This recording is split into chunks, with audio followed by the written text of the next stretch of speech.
She was the people's princess. A symbol of compassion, modernity, and a breath of fresh air in the stoic halls of Buckingham Palace. To the world, Lady Diana Spencer was the quintessential English rose, an outsider who married into the world's most famous family. But what if that story, the one we all know, is missing a crucial, and much darker, chapter? What if the woman who was meant to save the monarchy was, in fact, descended from the most ruthless and bloody dynasty to ever rule England? Prepare to have everything you thought you knew about Princess Diana turned on its head. Because her story doesn't begin with the Spencers. It begins with the Tudors.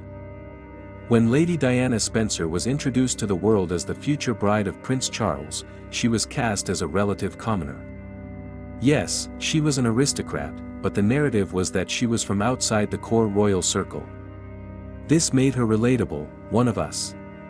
However, the Spencer family tree is one of the most storied and powerful in British history, deeply woven into the fabric of the monarchy for over 500 years.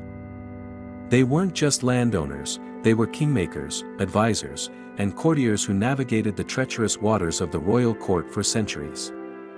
Their family home, Althorp, has stood for over 500 years, a testament to their enduring influence.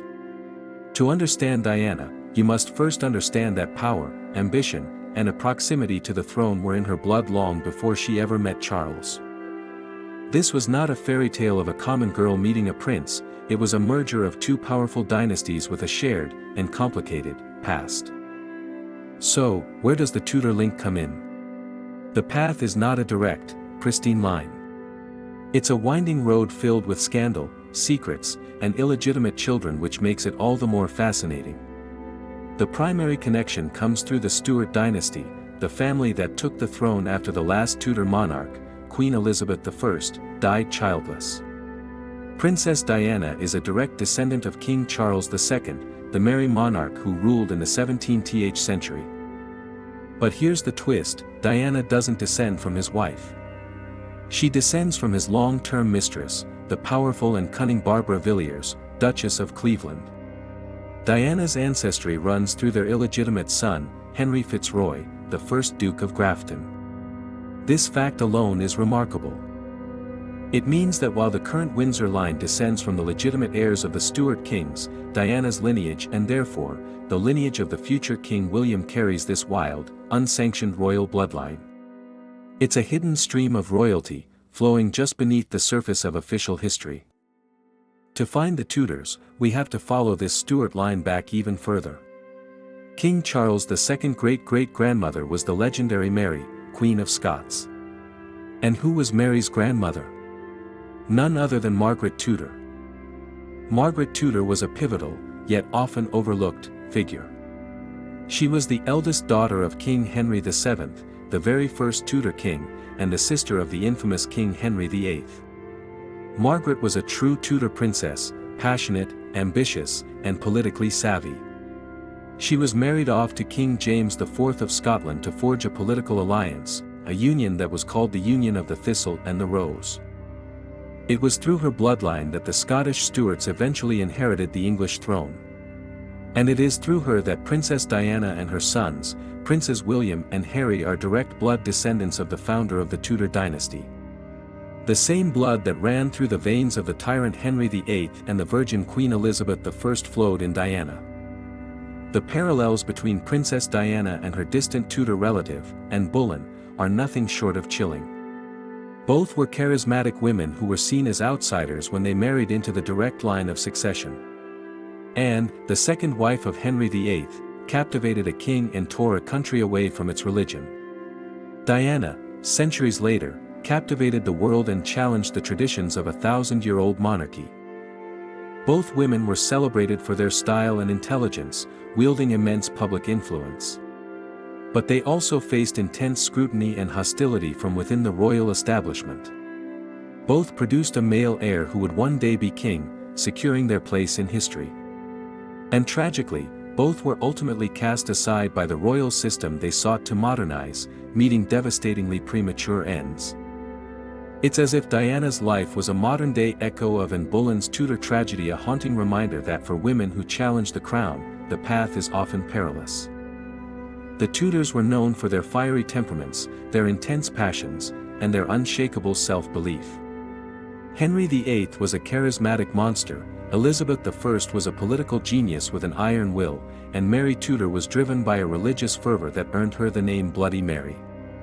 They were not calm, reserved, or subtle. They were forces of nature. When we look at Princess Diana, do we not see a flicker of that same Tudor fire?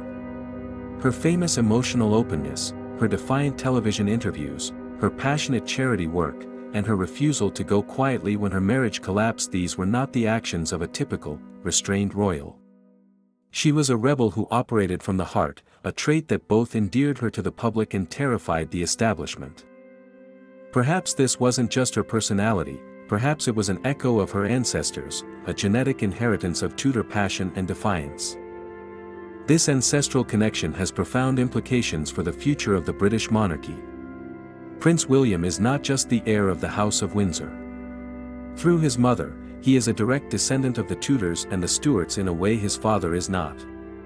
He carries the blood of Henry VII, Henry VIII, and Elizabeth I, not through a distant, symbolic link, but through a direct maternal line. When Prince William takes the throne, he will be the first monarch since the 17th century to have such a potent concentration of Tudor blood. He will unite the official Windsor line with this powerful, dormant Spencer Tudor lineage.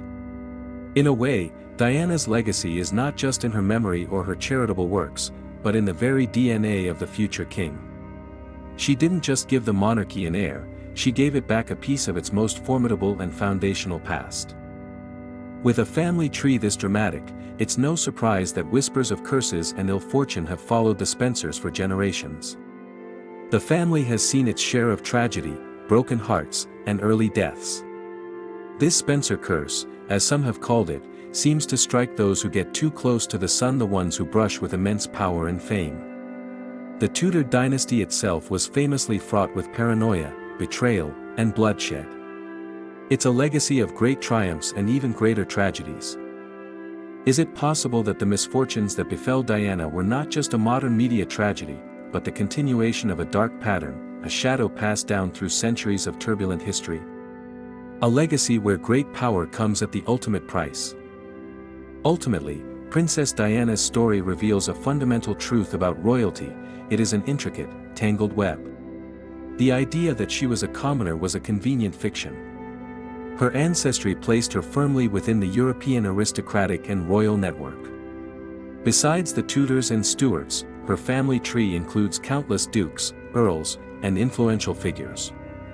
She was, in every sense, born to be in the orbit of the throne.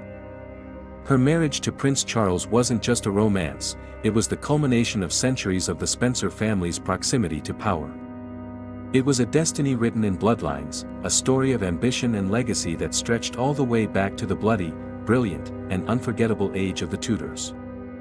So, the people's princess was never just an outsider. She was a descendant of kings, a product of scandal, and the carrier of a dormant royal legacy. Her veins coursed with the blood of the most dynamic and dangerous family to ever rule England. This connection doesn't diminish her story, it enriches it, adding a layer of historical weight and tragic poetry to a life we thought we knew. She wasn't just Diana. She was Diana Tudor. What do you think?